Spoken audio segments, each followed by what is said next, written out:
The price of quick success. The day Mercy's wedding photos went viral on social media, nobody was looking at her beautiful white dress or the decorated hall. They were all staring at the empty patches on her scalp, the ones she tried to cover with makeup and a headband. 300 comments, 5,000 shares. And somewhere in a small police station in Surulere, Lagos, a young woman named Adanna sat on a wooden bench, crying so hard she could not breathe because she knew exactly why those patches were there. But let me take you back. Let me show you how a good girl with gentle hands became the person nobody wanted to forgive. Part 1. The years of waiting. Before Adanna owned anything, before she had her own shop or her own customers, she was just an apprentice under a popular stylist named Mama Blessing. Everyone in Balogun Street knew Mama Blessing. Her salon was always full. Women traveled from far areas just to make their hair with her. Adanna felt lucky to learn under her. At least, that is what she thought in the beginning. Adanna worked there for 4 full years. For years of waking up at 5 a.m. to open the shop before Mama Blessing arrived. 4 years of sweeping hair from the floor until her back hurt. 4 years of washing other people's hair in a small basin outside, under the sun or in the rain. 4 years of running to buy food, fetch water, or carry heavy bags of attachment from the market. But she did not learn anything. Mama Blessing never allowed her to touch real customers. Anytime Adanna tried to come close and watch how she braided, Mama Blessing shouted, "Move back. You are blocking my light." If Adanna asked questions, Mama Blessing said, "When the time comes, I will teach you. Stop rushing me." Adanna watched as other girls who started after her were already making money. They styled customers on weekends. They bought new clothes. They changed their phones. They laughed and showed off small things. Adanna could not. Her mother, Mama F, sold oranges by the roadside near Oshodi. Some days, she made little money. Some days, she made nothing. Adanna's younger sister, Joy, was very sick. She had sickle cell, and every month the hospital bills increased.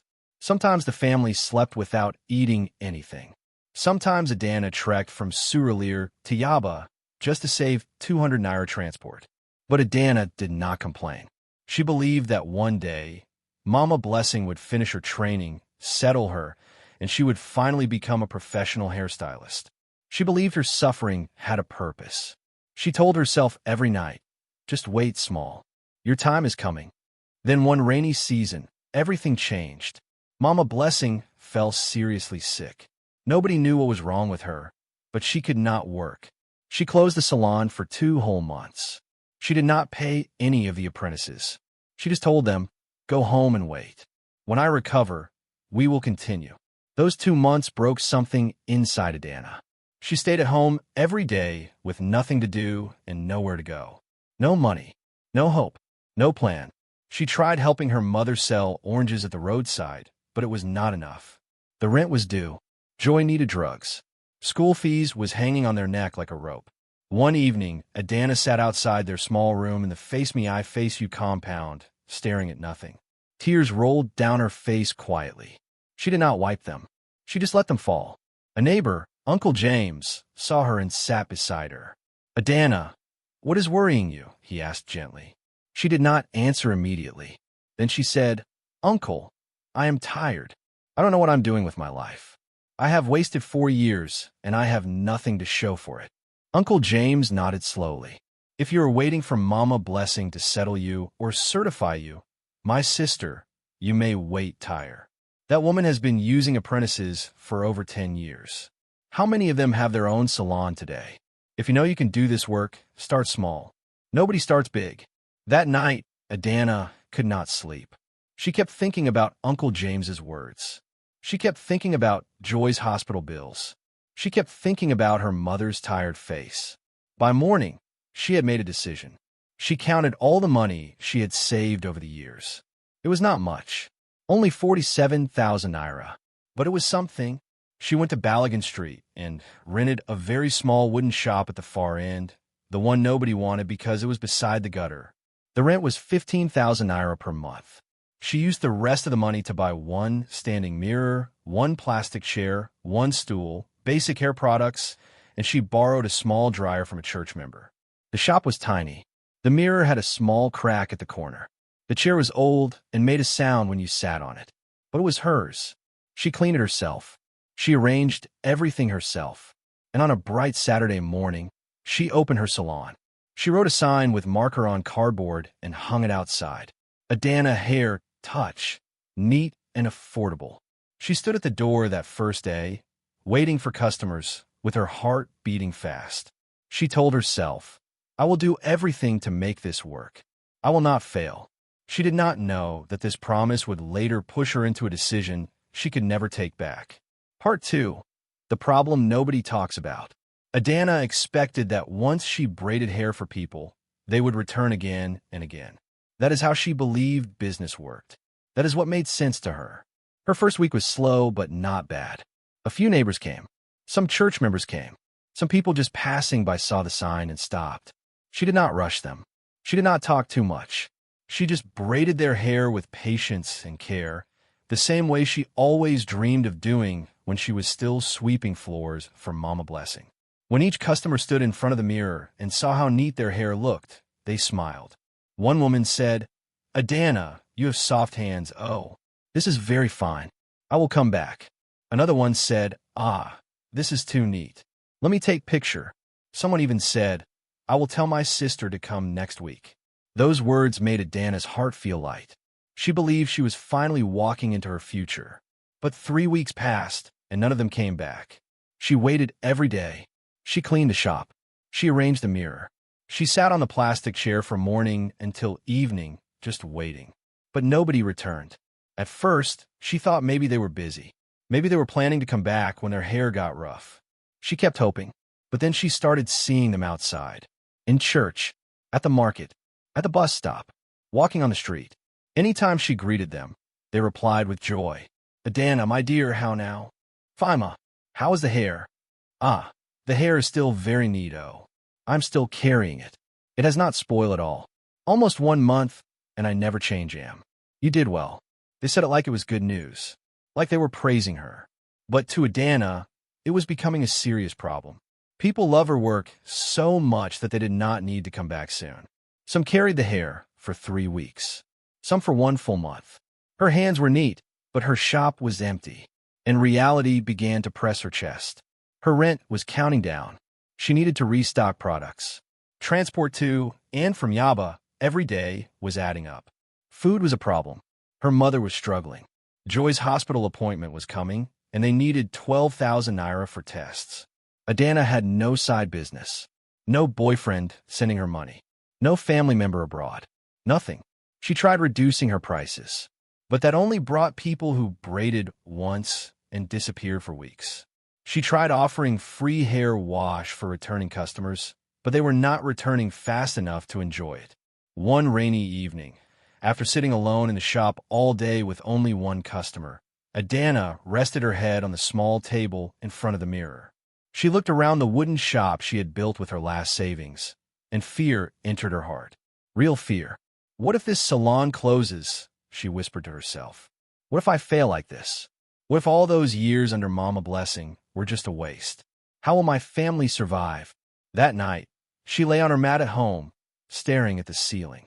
She remembered something Uncle James told her months ago in the market when she was crying about her situation. He said, repeat customers are the secret to surviving in business. She repeated it softly to herself.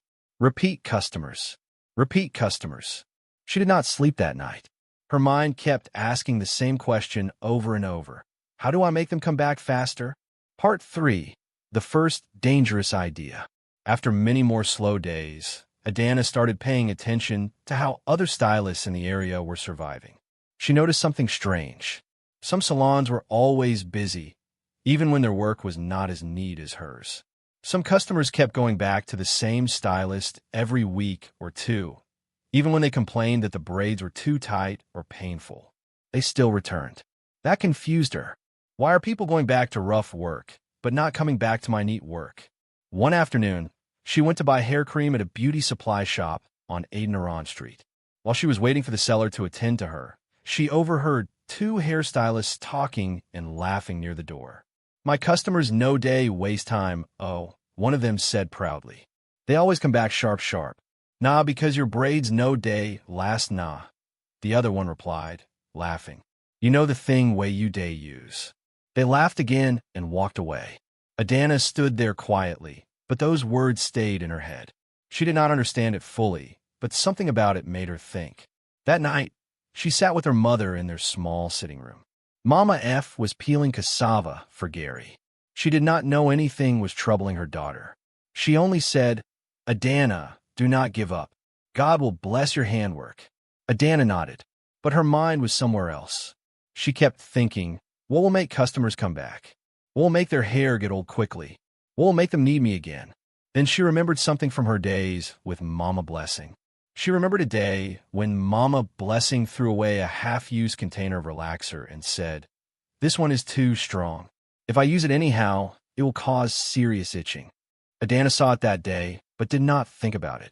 Now, the memory came back like a whisper. She did not jump into the idea immediately. She fought with herself for days. She paced around her small shop. She checked her rent reminder paper. She checked her savings. Only 8,000 naira was left. Joy's hospital date was in 1 week. She needed 12,000 naira. After 2 more silent days with no customers, fear swallowed her.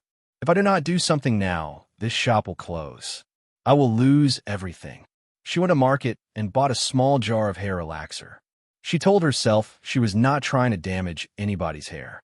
She told herself that if customers felt small discomfort, they would just come back sooner for help or for a fresh style. That is all. She was only trying to survive. That evening, she sat alone in her shop after closing time. She placed the relaxer beside her regular hair cream and stared at both containers for a very long time. Her heart was beating fast. One part of her mind said, Adanna, this is wrong. Do not do it. Another part replied, you are not killing anybody. They will just come back faster. You need this money. Joy needs medicine. She mixed a very small portion of the relaxer into her regular cream. She stirred it well. She poured it into a small, empty plastic container without any label. Then she hid it inside her drawer and locked it. Her hands were shaking. The next morning, a young lady came in for box braids. Adanna braided her hair neatly, as always. Then, at the end, she opened the drawer, brought out the unlabeled container, and rubbed a tiny bit of the mixture on the lady's scalp and edges.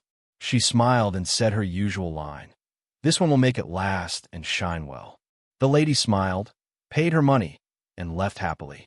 Adanna sat down after she left and realized her hands were still shaking. She whispered to herself, it is just once, just to see if it works. But she did the same thing to the next customer, and the next one after that. At first, nothing happened. For 2 days, everything was quiet. Then on the 3rd day, she heard a familiar voice shouting from outside. Sister Adanna, please help me, oh. It was one of the ladies. She rushed into the shop, scratching her scalp hard. Sister Adanna, I don't know what is happening. My head is itching me like crazy. Please check it for me. Adanna acted surprised. She loosened part of the braids and touched the scalp gently. Ah, sorry, oh. Maybe your scalp is just sensitive. Some people react like this. Let me help you redo it. The lady paid again. She did not suspect anything. She just wanted relief. That same evening, another customer came back. Then the next day, another one came. Then another. All of them scratching. All of them confused. All of them paying again.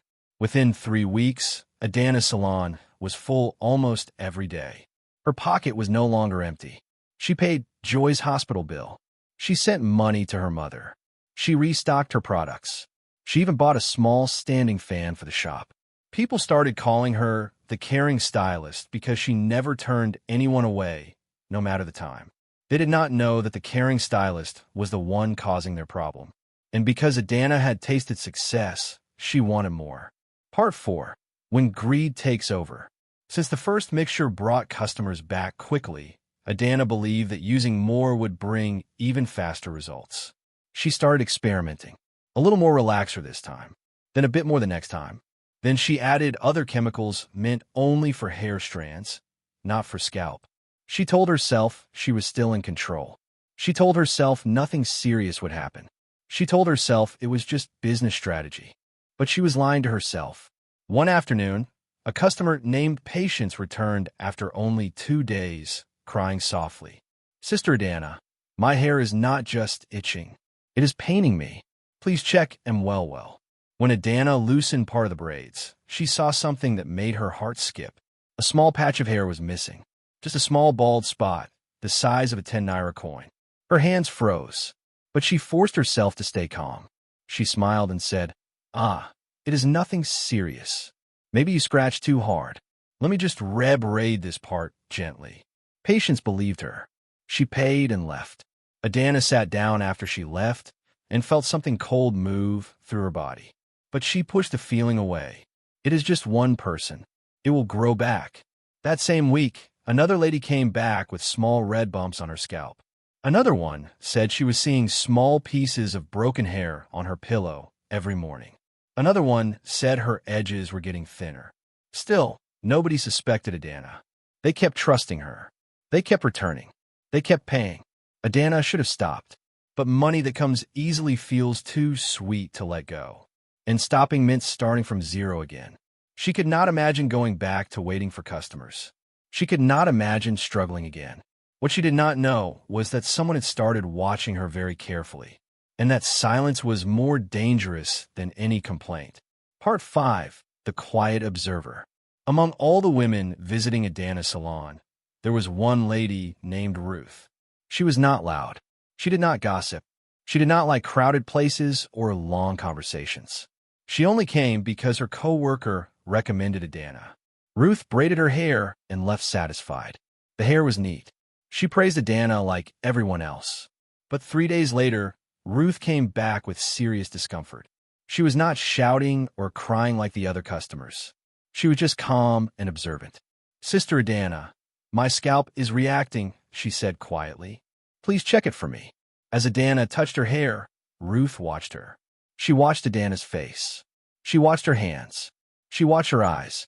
Something did not feel normal. Adanna looked too relaxed, too prepared, too unsurprised, like she already knew why Ruth came. But Ruth did not say anything. She just paid and left. 2 days later, Ruth visited her friend Blessing and told her what happened. To her surprise, Blessing said, "The same thing happened to me when I made hair there last week." That was the moment Ruth became sure it was not just bad luck or coincidence. But she still did not make noise. She did not report Adanna to anyone. She only said to Blessing, "Let us go back there together. But I want to watch her very well this time." Blessing agreed. They went to the salon together the following week. Blessing pretended to be a new customer. She asked for a different style. Ruth sat quietly like she was just keeping her friend company. Adanna welcomed them with her usual warm smile. She did not suspect anything. While Adanna was braiding, she talked and laughed as normal. But Ruth never took her eyes off her. She watched everything. She watched where Adanna kept her products. She watched which drawer she opened.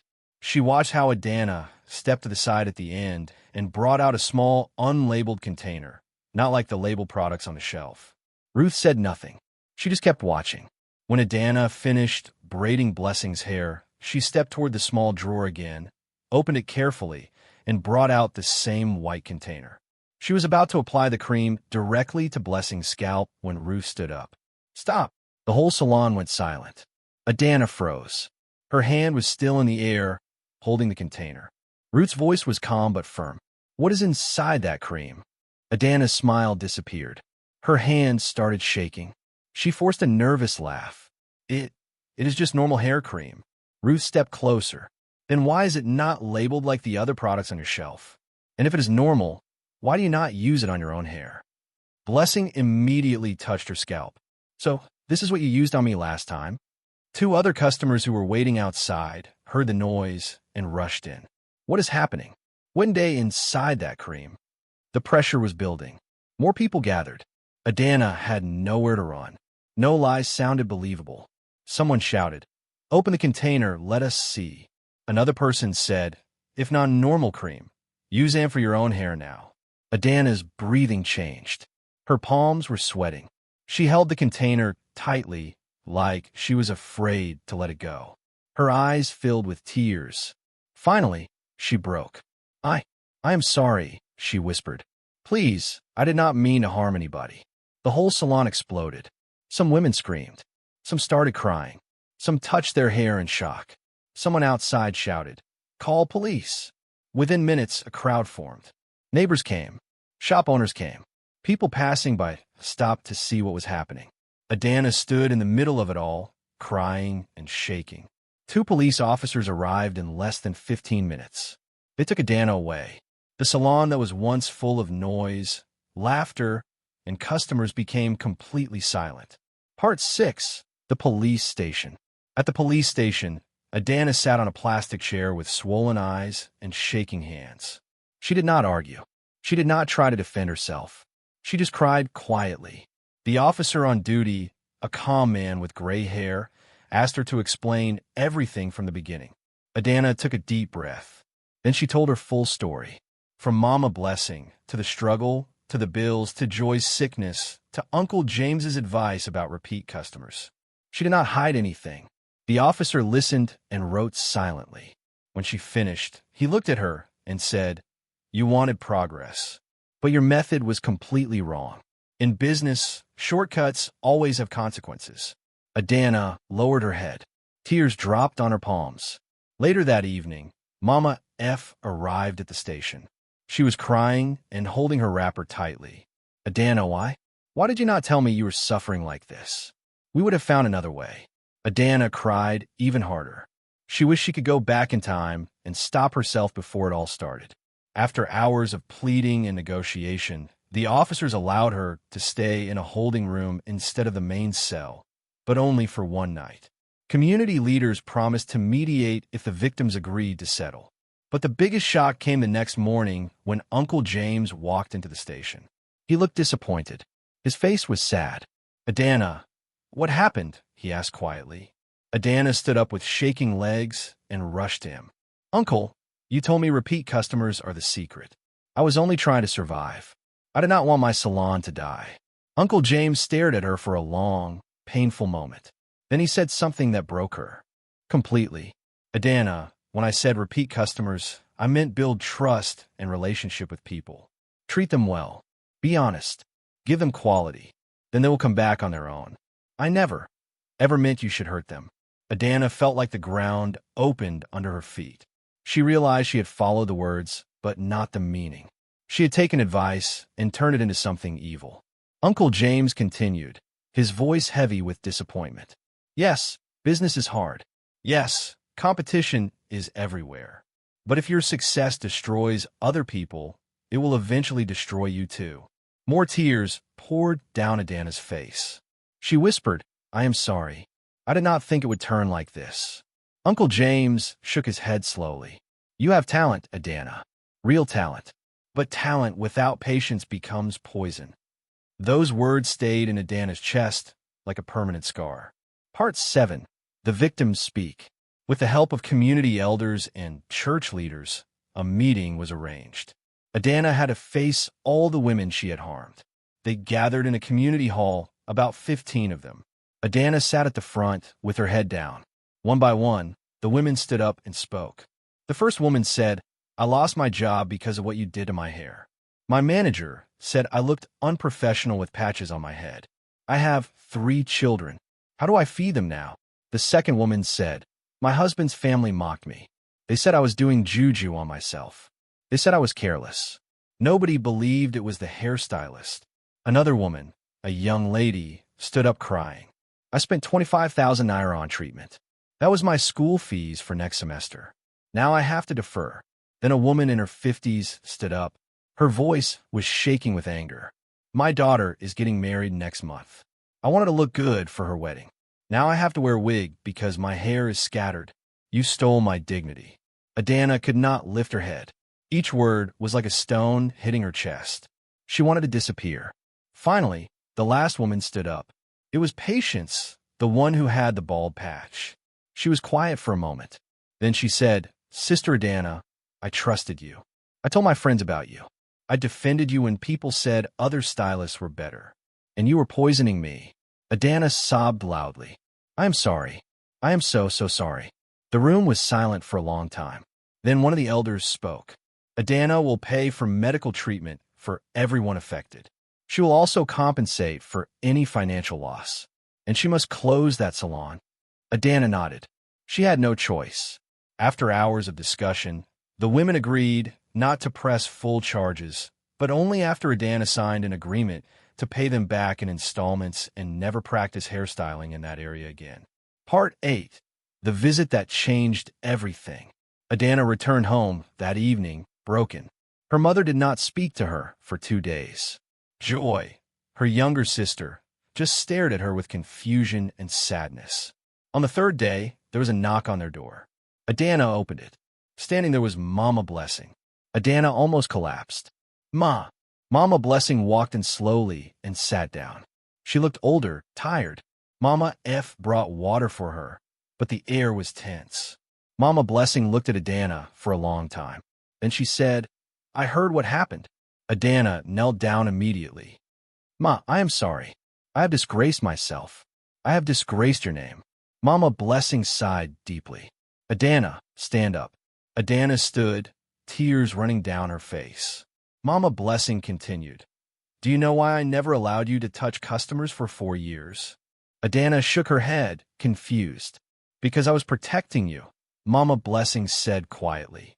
"I have been in this business for 25 years. I have seen what this industry does to people. I have seen stylists use acid to damage customers' hair, so they keep coming back. I have seen women mix dangerous chemicals just to get rich quick. I have seen businesses built on wickedness." Adanna's eyes widened in shock. Mama Blessing's voice cracked. "When I was your age, I almost did the same thing you did. I was desperate. I was suffering. And an older stylist taught me the trick. I used it for 3 months. Then one of my customers went blind." Adanna gasped. "Blind?" "Yes," Mama Blessing said, tears filling her own eyes now. "The chemical entered her eye when she was scratching. She went blind in one eye. Her family took me to court. I lost everything. My shop, my respect, almost my freedom. And my own daughter, she was so ashamed of me. She stopped talking to me for 5 years. 5 full years, Adanna. My own child refused to call me Mama." The room was completely silent. Adanna could not breathe. Mama Blessing continued. "So, when you came to learn under me, I saw the same hunger in your eyes, the same desperation. I was afraid. I tried to protect you by keeping you away from customers until I was sure you were ready. Until I was sure you understood that this work is about people, not just money. But I protected you the wrong way. I made you feel useless. I made you feel like you were wasting time. And when you finally got the chance, you made the same mistake I made." Mama Blessing stood up and held Adanna's face in her hands. "I failed you. I should have taught you properly. I should have explained why I was strict. I am sorry." Adanna broke down completely. "Ma, I'm the one who failed. I am the one who was greedy. I'm the one who hurt people." They both cried together. Mama F stood in the corner, crying too. Part 9. The Bride. 1 month after Adanna closed her salon, she was at home helping her mother prepare food when someone knocked on the door. Adanna opened it and nearly fainted. It was Mercy, the bride, the one whose wedding photos went viral. Mercy stood there in a simple dress, her hair covered with a scarf. Adanna could not speak. She could not move. Mercy looked at her calmly. "Can I come in?" Adanna nodded, shaking. They sat down in the small sitting room. Mama F brought water and quietly left them alone. For a long time, neither of them spoke. Then Mercy said, "I saw you that day at the police station. I was there to give my statement." Adanna's voice was barely a whisper. "I am so sorry. I destroyed your wedding day." Mercy shook her head slowly. "You did not destroy my wedding. My husband married me anyway. He said beauty is not in hair. He said he loves me, not my hairstyle." Adanna cried. "But the photos, everyone was laughing at you online." "Yes," Mercy said, her own eyes filling with tears now. "They laughed. People sent me messages. They made jokes. My wedding day, the day I was supposed to feel like a queen, became the day I felt most ashamed." "I am sorry," Adanna sobbed. "I am so sorry." Mercy wiped her eyes. "You did not just damage my hair, Sister Adanna. You damaged my confidence. You made me doubt myself. You made me cry on what should have been the happiest day of my life. And for what? Money." Adanna could not answer. She just cried. Mercy took a deep breath. But I am here because I need to forgive you. Adanna looked up, shocked. Not for you, Mercy continued. For me. So I can heal. So I can move on. So this anger does not consume me. She paused. But forgiveness does not mean I trust you again. Forgiveness does not mean what you did was okay. It just means I am choosing peace over bitterness. Adanna nodded, understanding. I do not deserve your forgiveness. But thank you. Mercy stood up to leave. At the door, she turned back one more time. I hope you learn from this. I hope you become better. Not for business. For yourself. Then she left. Adanna sat there for a long time, staring at the door, letting the weight of it all sink in. Part 10. Starting over. 6 months later, Adanna took a job as an apprentice again. This time under a woman named Sister Nkechi, who ran a small salon in Acadia. Sister Nkechi knew Adanna's full story, but she still gave her a chance. I believe in second chances, Sister Nkechi said. But you will start from the bottom. You will sweep. You will wash hair. You will learn the right way. Adanna accepted. She was back to square one, but this time she was grateful. Every morning, she woke up early, traveled to Acadia, and worked with clean hands and a heavy heart. She did not complain. She did not rush. She watched Sister Nkechi carefully, learning not just how to braid, but how to treat people with respect. One Saturday afternoon, while Adanna was sweeping the salon, a woman walked in. Adanna looked up and froze. It was one of her former customers, the one who had lost her job. The woman recognized her immediately. She stared at Adanna. Adanna put down the broom and walked toward her slowly. "Ma." The woman raised her hand to stop her. "I did not come here for you. I came to see Sister Nkechi." Adanna nodded and stepped back. But as Sister Nkechi attended to the woman, Adanna noticed her glancing at her several times. When the woman was done and about to leave, she stopped at the door. She looked at Adanna and said, "I got another job. It took 3 months, but I got one." Adanna's eyes filled with tears. "I'm happy for you, Ma, and I'm still very sorry." The woman nodded. "I can see you are trying. Keep trying." Then she left. That small moment gave Adanna something she had not felt in months: hope. 3 weeks later, Joy visited her at the salon. She was looking healthier now. The new treatment was working well. She sat outside, waiting for Adanna to finish with a customer. When they finally had a moment alone, Joy said quietly, "Sister Adanna, are you happy now?" Adanna looked at her younger sister and smiled sadly. "I am not happy yet, but I am grateful. Grateful that I get to start again. Grateful that some people still see good in me. Grateful that God gave me another chance." Joy hugged her tight. "I am proud of you for trying again." Adanna held her sister and cried softly. She thought about everything she had lost: her salon, her reputation, the trust of many people, her dignity. But she also thought about what she had gained: humility, patience, understanding, and the knowledge that real success is not worth it if it comes from destroying others. She did not know what the future held. She did not know if she would ever own a salon again. She did not know if people would ever fully forgive her. But she knew one thing for sure: she would never take shortcuts again. Never. Because she had learned the hard way that slow progress with peace is better than fast success with regret. Moral lesson: when your talent is genuine, patience will reward you in the right way. Real success is built on honesty, not tricks or shortcuts. If your growth comes from harming others, it may look like progress at first, but it will eventually destroy everything you worked for. Protect your name. Do good work. Allow your blessings to grow naturally. Because in the end, slow success with peace is always better than fast success with regret. Thank you so much to all my amazing subscribers, especially my returning viewers. I truly appreciate your love, support, and consistency. If you're new here and you have not subscribed yet, please hit the subscribe button, turn on post notifications, and join this beautiful family. You do not want to miss the next story. Have you ever been tempted to take a shortcut that could hurt others? Would you have forgiven Adanna if you were in Mercy's position? What would you have done in her situation? Drop your answers in the comments below. I want to hear from you.